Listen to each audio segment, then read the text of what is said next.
Hello, dear friends, good evening. Once again, coming onto the street topic, एक बात, एक प्रश्न जो मेरे मन में बार बार कुरेद रहा है, मैं आप लोगों से पूछना चाहता हूँ। वो प्रश्न आपके बारे में ही है। मेरे दिमाग में हमेशा ये बात मेरे दिमाग को झकझोर रहा है कि मैं आप लोगों से पूछना चाहता हूँ, और ये वीडियो संदेश का पर्पस वही है कि भाई आप लोग में से 30% एजेंट्स ऐसे हैं जो हमसे रूबरू नहीं हो पा रहे हैं। तो अगर आप रूबरू नहीं हो पा रहे हैं तो मेरी ये कोशिश है कि मैं वीडियो के माध्यम से आपके सामने पहुंच जाऊं और आपसे वन वे संवाद करूं, क्योंकि टू वे संवाद तो तभी होगा जब आप हमसे बात करेंगे या हमसे मिलने आएंगे। तो वन वे संवाद ही सही। और वन वे संवाद में सबसे पहले एक क्वेश्चन मेरे दिमाग को जो कुरेद रहा है वो ये है कि मैं आप लोगों से पूछना चाहता हूँ, खास करके उन अभिकर्ता मित्रों से जो या तो बिल्कुल काम नहीं कर रहे हैं LIC एजेंट के तौर पे, या काम कर रहे हैं तो ऐसे कर रहे हैं जैसे टाइम पास कर रहे हैं। सवाल ये है कि आपने LIC एजेंसी क्यों ली थी, या LIC एजेंसी लेने के पीछे आपकी सोच क्या थी, या इसको इस वे में ले कि LIC एजेंसी लेने के पीछे आपने क्या सोच के LIC एजेंसी लिया था। आपने क्या ये सोचा था कि मैं LIC एजेंट बन जाऊंगा तो पूरे गांधीधाम में मेरा नाम हो जाएगा, मेरे पोस्टर लग जाएंगे और गांधीधाम से लोग एक बड़ी भीड़ की संख्या में मेरे पीछे आएंगे पूछते हुए कि मुझे बीमा कराना है, मुझे बीमा कराना है, मेरा बीमा कर दो, और मैं अपने हिसाब से उनका बीमा करता रहूंगा। क्या आपने ये सोचा था? दोस्त, हर प्रोफेशन की एक मेरिट होती है, हर प्रोफेशन की एक फंडामेंटल्स होती है। So coming directly on to the fundamentals, कि एक एग्जाम्पल ले लो कि अगर कोई एक शिक्षक है तो BEd MAd डिग्री करने के बाद वो शिक्षक तो बन गया। अब वो बोलता है कि मुझे बच्चों को पढ़ाना ही नहीं है, यानी टीचिंग प्रैक्टिस में लाना ही नहीं है। तो क्या वो टीचर के रूप में जाना जाएगा, या टीचर के रूप में उसकी लोकप्रियता या मान्यता हो पाएगी? नहीं हो पाएगी। और बच्चों को पढ़ाना नहीं है तो ना वो जॉब टीचर के रूप में जॉब कर पाएगा, ना वो टीचर के रूप में ट्यूशन कर पाएगा, क्योंकि जो फंडामेंटल्स है वो कर नहीं रहे। कोई डॉक्टर है, वो डॉक्टर की डिग्री ले लिया, अब वो कहता है कि मुझे डॉक्टर की जो रेफरेंस बुक्स है वो नहीं पढ़नी है और पेशेंट का ट्रीटमेंट नहीं करना है। जो आएगा उसको ABCD XYZ कुछ भी बता देंगे, कोई भी दवा दे देंगे, तो क्या वो डॉक्टर के रूप में चलेगा?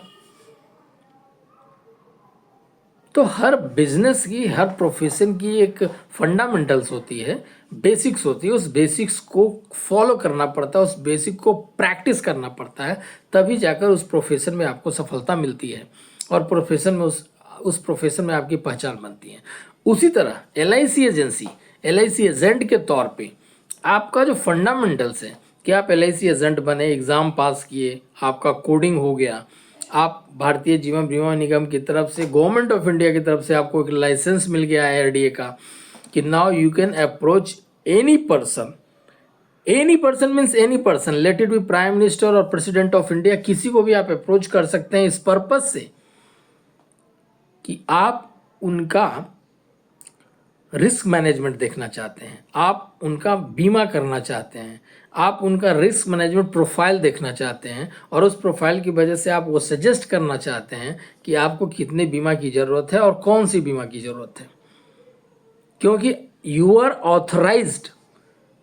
Authorised by government of India, certified by IRDA to practice this solicitation business of insurance. तो किसी भी पर्सन, हम तो बता दिए, किसी भी पर्सन माने any top notch of the country, तो हम चलो वहाँ तक आप कर सकते हो, तो वहाँ भी नहीं करो तो कम से कम आम लोगों, आम जनता के बीच में तो पहुंचकर आम जनता को तो बताओ कि आप उसका रिस्क मैनेजमेंट पोर्टफोलियो देखना चाहते हैं, आप उनको बीमा सजेस्ट करना चाहते हैं, उनको बीमा क्यों जरूरी है, कौन सा प्रोडक्ट जरूरी है। और कौन सा प्रोडक्ट उसके लाइफ के गोल्स को मैच करेगा, उसके लिए फ़ायदेमंद होगा। तो क्या ये बेसिक प्रैक्टिस आप कर रहे हैं? और अगर आप नहीं कर रहे हैं तो आप क्या एक्सपेक्ट कर रहे हैं कि कस्टमर आपके पास आएंगे और आपके पास लेट जाएंगे कि भाई मेरा पहले मेरा बाबा बागेश्वर की तरह कि मेरा कुंडली निकाल दो, मेरा बीमा का कुंडली निकाल दो, मेरा देख लो, मुझे कितना बीमा चाहिए, मुझे कौन सा बीमा चाहिए। आप बाबा बागेश्वर नहीं हैं, ना ही आप बड़े संत हैं कि लोग आपके निकट पहुंच जाएंगे और अपनी कुंडली दिखवाएंगे या अपनी बीमा की कुंडली आपसे बनवाएंगे। यहाँ लोगों के पास अगर अवेयरनेस होती तो शायद ये संभव हो भी सकता था कि जो गिने चुने नामविद रिनॉन्ड इंश्योरेंस एडवाइजर्स हैं उसके पास लोग पहुंच जाते। और ऐसा बड़े बड़े शहरों में हो भी रहा है कि कुछ रिनॉन्ड इंश्योरेंस एडवाइज़र हैं, लोग उसके पास पहुंच रहे हैं, सामने से कॉल कर रहे हैं कि हमको इनसे ही अपना रिस्क मैनेजमेंट पोर्टफोलियो बनवाना है। क्योंकि लोगों के बीच अवेयरनेस बढ़ता जा रहा है और जैसे जैसे अवेयरनेस बढ़ेगा आपकी डिमांड बढ़ती जाएगी। लेकिन आज की तारीख में अगर अवेयरनेस इतनी ही है कि आपको भारत की 70% जनसंख्या जिसको कि बीमा के बारे में अब भी अवेयरनेस नहीं है, उनको अगर बीमा देना है तो आपको ही उनके पास जाना होगा।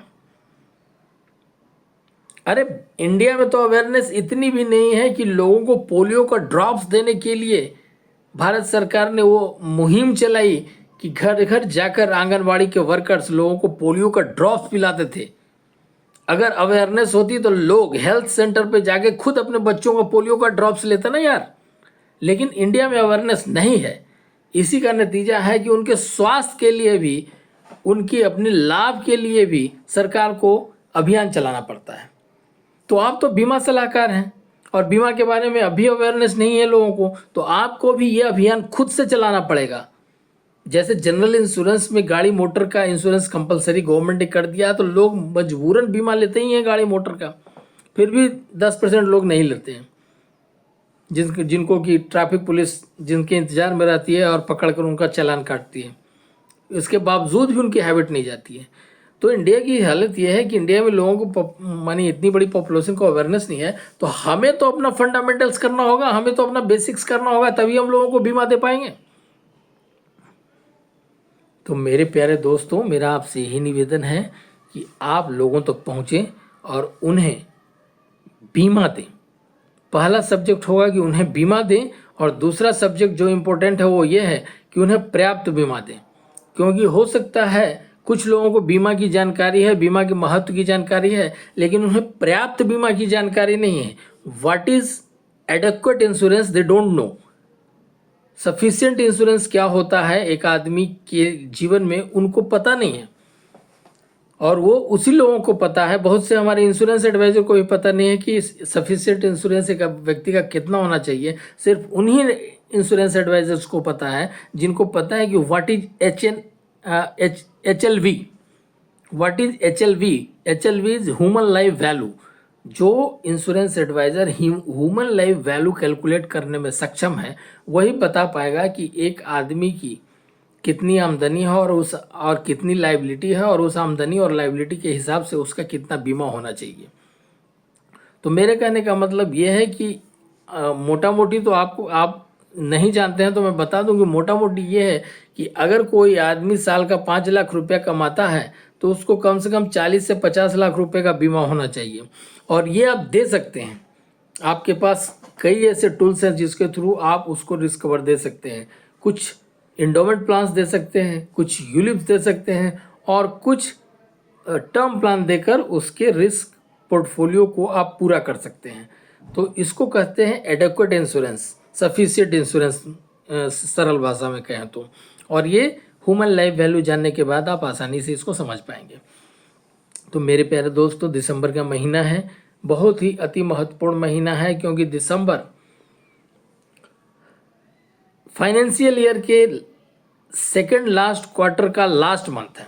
उसके बाद तो JFM आता है, जनवरी फरवरी मार्च, जो कि फाइनेंशियल ईयर का लास्ट क्वार्टर होता है। और उसमें किसी जो भी थोड़ा सा भी सजग समझदार बीमा सलाहकार है उसको जनवरी फरवरी मार्च में ये कहने की ज़रूरत नहीं है कि आप लोगों का बीमा करें, क्योंकि वो उस समय परिपक्व समय होता है और उस अवधि में अधिक से अधिक ग्राहक इस मूड में होते हैं कि बीमा लेना है।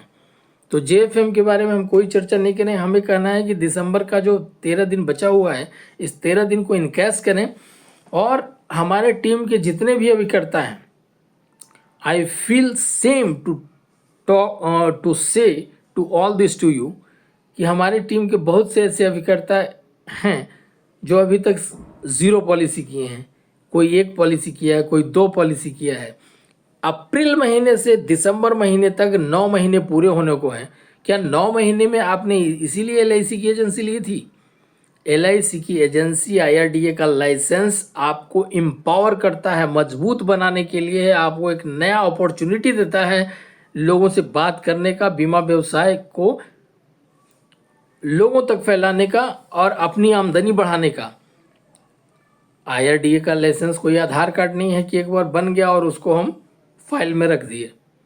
ये आपको प्रोफेशन का एक डोर है, जो एक प्रोफेशन का दरवाज़ा खोलता है आपके लिए, मौका का, अपॉर्चुनिटीज़ की एक नई राह खोलता है आपके लिए, जिसको आपको इनकैश करना है अपनी मेहनत, अपनी लगन और अपने जुनून के साथ। तो please now it is right time for all of you. 13 days of December is left. I request each and every agent of my team, मैं अपने टीम के प्रत्येक अभिकर्ता से ये गुजारिश करता हूँ, उनको सलाह देता हूँ कि ये राइट टाइम है, दिसंबर महीने को खाली जाने न दें। कम से कम 1-2 पॉलिसी करके अपना कोड को एक्टिव करें, अपना कंट्रीब्यूशन को बढ़ाएं, ताकि 2026 the new year, Christian new year जो आ रहा है, आजकल लोग इसको भी न्यू ईयर के रूप में मनाते हैं, क्रिश्चियन न्यू ईयर के रूप में मनाते हैं और न्यू ईयर की तरह मनाते ही हैं, न्यू ईयर ही मान लिया है इसको, जनवरी टू दिसंबर को। तो जो 2026 न्यू ईयर आ रहा है, उसमें 2026 में जो नए वर्ष में आपका पहला कमीशन बन रहा है, वो कमीशन अच्छी होनी चाहिए। आपका जो व्यवसाय है एलआईसी एजेंसी, ये भी आपका व्यवसाय है, अगर एलआईसी का कोड आपके साथ एक्टिव है तो इस व्यवसाय से भी नए साल में के प्रथम सप्ताह में आपका कुछ इनकम आए तो ये शुभ संकेत होगा कि नहीं होगा? एक शुभ संकेत होगा कि नए साल में आपके इस व्यवसाय से, जो व्यवसाय पिछले 9 महीने से डॉर्मेंट पड़ा था, सुसुप्तावस्था में पड़ा था, उस व्यवसाय से भी आपका इनकम आ रहा है। तो प्लीज़ माय डियर फ्रेंड्स, नए साल में आपकी आमदनी, आपका कमीशन अच्छा है। जनवरी के प्रथम सप्ताह में सारे अभिकर्ताओं का कमीशन आ जाएगा। जो भी बिजनेस दिसंबर में डालेंगे तो उस बिजनेस आपका कामकाज दिसंबर महीने में बचे हुए 13 दिन में ऐसा होना चाहिए कि 9 वर्ष की शुरुआत धमाकेदार हो, एक अच्छी इनकम के साथ हो। और इस व्यवसाय, जिस व्यवसाय से आप जुड़े हैं, जिससे कि आपकी उम्मीदें ज़रूर जुड़ी होगी, क्योंकि आपने इसको अडॉप्ट किया है व्यवसाय के रूप में, तो इससे कोई भी व्यवसाय हो, आप उम्मीदें तो आदमी की जुड़ी ही रहती है। तो इस व्यवसाय से भी आपकी उम्मीदें जुड़ी हैं और इस व्यवसाय को भी सफल कीजिए। और सफल करने के लिए बाकी के दिसंबर के जो बचे हुए 13 दिन हैं, इसमें अच्छे से अच्छे काम कीजिए, अधिक से अधिक पॉलिसी कीजिए, ताकि जनवरी 2026 में फर्स्ट वीक में जो आपको कमीशन आपके अकाउंट में आए, वो बहुत ही अच्छा हो और आप गर्व के साथ अपने परिवार को बता सकें कि आप एलआईसी और एजेंसी से भी इतना कमीशन कमा रहे हैं। तो कोई भी अभिकर्ता ऐसा नहीं होना चाहिए हमारे टीम का, जिसका कि नए व्यवसाय से न्यू पॉलिसी करके 2026 जनवरी में कमीशन ना बने।